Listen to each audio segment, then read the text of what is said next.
उसके पास एक चार्ट रहेगा, उसके ऊपर लिफ्टिंग टूल रहेंगे, वो पहचान करने के लिए बोलेगा ये क्या है वो क्या है।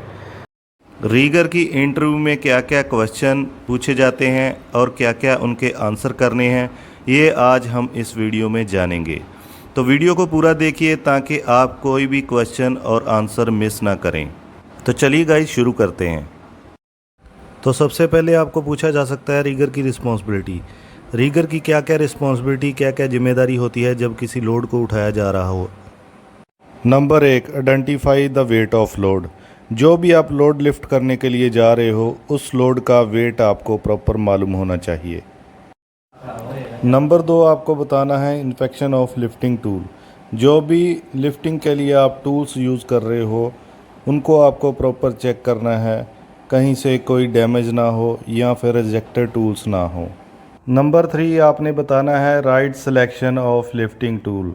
यानी आप जो भी लिफ्टिंग टूल यूज़ कर रहे हो वो आपके लोड वेट के अनुसार होने चाहिए। एग्जाम्पल, जैसे आप कोई चैन ब्लॉक यूज़ करोगे, अगर 2 टन लोड वेट है तो आप 2 टन का चैन ब्लॉक यूज़ करोगे। और नंबर 4 है identify the hazards and precaution.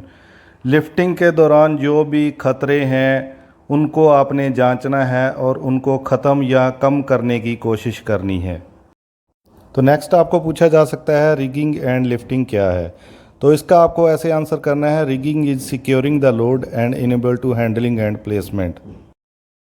यानी वो पूछेगा कि रिगिंग क्या है, तो रिगिंग आपको ऐसे बताना है, किसी भी अगर लोड को आप उठा रहे हैं, शिफ्ट कर रहे हैं, जहाँ कुछ भी आप इंस्टॉलेशन कर रहे हैं तो उसको सिक्योर करना एंड क्रेन के साथ उसका कनेक्शन करना लोड का, उसको रिगिंग बोलते हैं। मूविंग द लोड, अगर किसी लोड को हम एक जगह से दूसरी जगह में उठा के लेके जा रहे हैं किसी इक्विपमेंट के साथ तो वो रिगिंग में आता है। नेक्स्ट आपसे पूछा जा सकता है टाइप ऑफ रिगर। रिगर्स कितने प्रकार के होते हैं, तो इसका आंसर आपको करना है, रिगर 3 प्रकार के होते हैं। लेवल 3 जो कि 10 टन तक का लोड लिफ्ट कर सकता है, लेवल 2 जो कि 40 टन तक लोड लिफ्ट कर सकता है, और लेवल 1 जो कि 40 और उसके ऊपर का लोड लिफ्ट कर सकता है। तो नेक्स्ट है आइडेंटिफाई द लिफ्टिंग टूल। आपको लिफ्टिंग टूल के नाम पूछे जा सकते हैं, उसके पास एक चार्ट रहेगा, उसके ऊपर लिफ्टिंग टूल रहेंगे, वो पहचान करने के लिए बोलेगा ये क्या है वो क्या है। तो ये फर्स्ट वाला ग्राफ में आप देख रहे हैं, वायर रोप है, 2 नंबर पे वेब स्लिंग है, 3 नंबर पे डी शैकल है, उसके आगे बो शैकल, चैन स्लिंग, उसके आगे है चैन ब्लॉक, फिर लिफ्टिंग क्लैंप।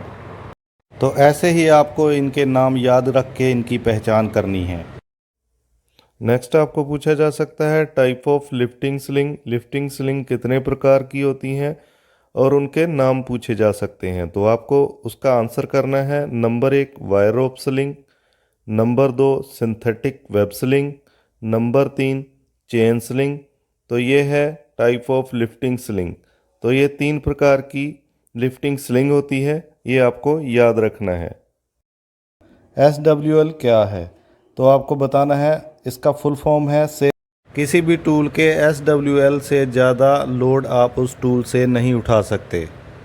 एग्जाम्पल, अगर किसी टूल का SWL 2 टन है तो आप किसी भी हालत में उससे 2 टन से ज़्यादा लोड नहीं उठा सकते।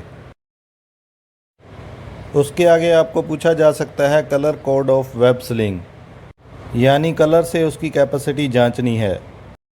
जैसे कि चार्ट में आप देख रहे हैं, नंबर 1 पे वायलेट कलर है, कैपेसिटी है 1 टन वर्टिकल में, और 2 नंबर पे है ग्रीन कलर, 2 टन की कैपेसिटी है वर्टिकल में। येलो कलर में 3 टन की कैपेसिटी रहेगी।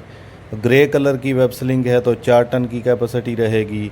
अगर वेब स्लिंग रेड कलर की है तो 5 टन कैपेसिटी रहेगी। ब्राउन कलर की 6 टन रहेगी, और उसके आगे ब्लू कलर है तो 8 टन कैपेसिटी रहेगी। उसके आगे 10, 12 जितनी भी वेब स्लिंग रहेगी सब की सब ऑरेंज कलर में ही आती है। नेक्स्ट है SWL of web sling. Interviewer आपको पूछ सकता है कि SWL किसी भी वेब स्लिंग का कैसे पता करें, कैसे पता करें कि कौन सा वेब स्लिंग कितना लोड उठा सकता है। तो आपको ऐसे आंसर करना है जैसे कि मैंने पहले पीछे बताया है, कलर कोड से आपको पता चल सकता है कि कौन सा वेब स्लिंग कितने टन का है। दूसरा है किसी भी वेब स्लिंग का टैग। टैग से आप किसी भी वेब स्लिंग का कैपेसिटी और कौन सी डायरेक्शन में कितना लोड उठाएगी पता कर सकते हैं। और उसके आगे हर एक वेब स्लिंग के ऊपर काले धागे की लाइनें रहती हैं। इसका मतलब है जितनी लाइनें उतने टन की वेब स्लिंग। जैसे कि ये येलो कलर है, 3 लाइन है तो 3 टन की वेब स्लिंग है। वेब स्लिंग के ऊपर जितनी ब्लैक कलर की लाइंस रहेंगी उतने टन की वो वेब स्लिंग रहेगी। इसका मतलब उतने टन आप उससे भार उठा सकते हैं। मतलब 3 लाइन है तो 3 टन उसका SWL रहेगा। तो ऐसे आपको आंसर करना है। आगे आपको पूछ सकता है, कोई भी स्लिंग दिखाएगा और पूछेगा ये स्लिंग कितना लोड उठा सकती है। जैसे 1 टन की दिखा सकता है, 2 टन की दिखा सकता है, 5 टन की स्लिंग दिखा के पूछेगा ये कितना लोड उठा सकती है। तो आपको सीधा ऐसे नहीं बोलना है कि ये 1 टन की स्लिंग है तो 1 टन उठा सकती है, 2 की है तो 2, 5 की है तो 5 टन उठा सकती है। आपको उसको, क्योंकि मैटर करता है कौन सी स्लिंग कौन से एंगल में रखी हुई है। जैसे कि कोई स्लिंग 2 टन की है तो वर्टिकल में वो 2 टन उठा सकती है। जैसे कि आप फोटो में देख रहे हैं 1 टन का है और सीधा है, वर्टिकल में है तो ये 1 टन उठा सकता है। अगर ये 10 टन का होता तो 10 टन उठा सकता था। इस पोजीशन को चोकर हिच बोलते हैं। अगर किसी वेब स्लिंग को आप चोकर हिच पोजीशन में लगाते हैं तो उसकी कैपेसिटी कम हो जाती है। अगर 1 टन की है तो उसकी कैपेसिटी 0.8 टन ही रह जाती है। अगर 10 टन की है तो 8 टन ही उठाएगी। नेक्स्ट है, अगर आप बास्केट हिच में स्लिंग को रखते हैं तो लोड कैपेसिटी डबल हो जाती है। जैसे कि आप वीडियो में देख सकते हैं, अगर आप 2 टन की स्लिंग लगाएंगे तो 4 टन हो जाएगी, 4 टन की लगाएंगे तो 8 टन हो जाएगी कैपेसिटी। तो नेक्स्ट है सेमी बास्केट। अगर आप इस पोजीशन में स्लिंग को रखते हैं तो कैपेसिटी फिर बढ़ जाता है। जैसे कि 1 टन की स्लिंग रहेगी तो कैपेसिटी उसकी रहेगी 1.4 टन। अगर स्लिंग 2 टन की रहेगी तो कैपेसिटी रहेगी 2.8 टन की रहेगी।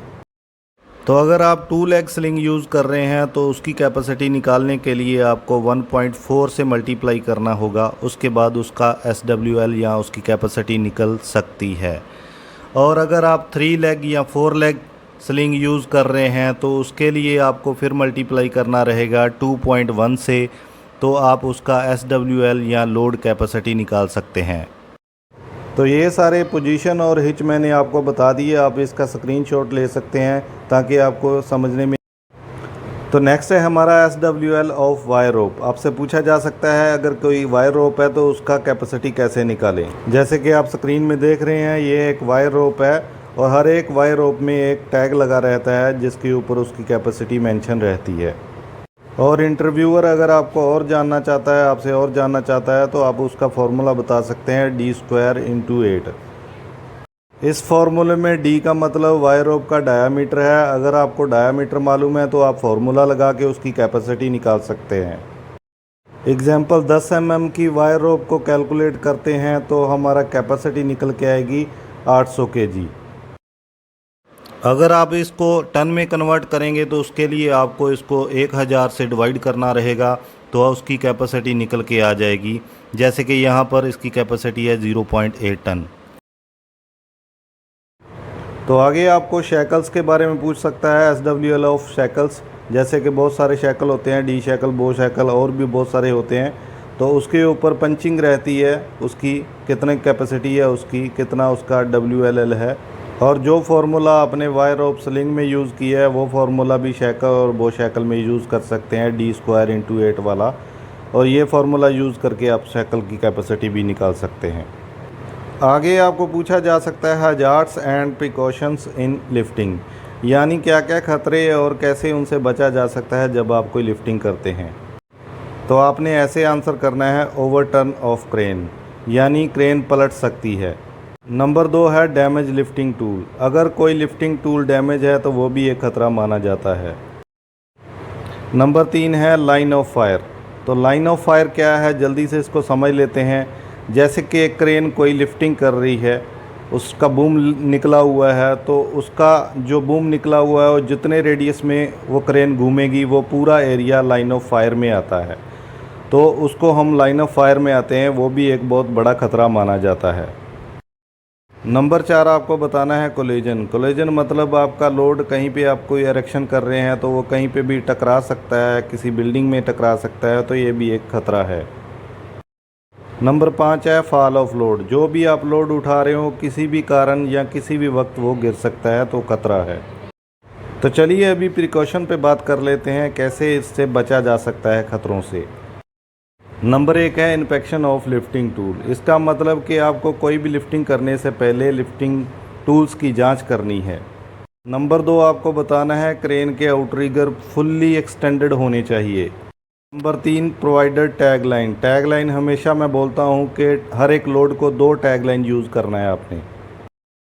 अगर कोई लोड हम उठा रहे हैं तो उसको उठाने से पहले जो लोड की दोनों तरफ हम रस्सी बांधते हैं उसको कंट्रोल करने के लिए उसको टैग लाइन बोलते हैं।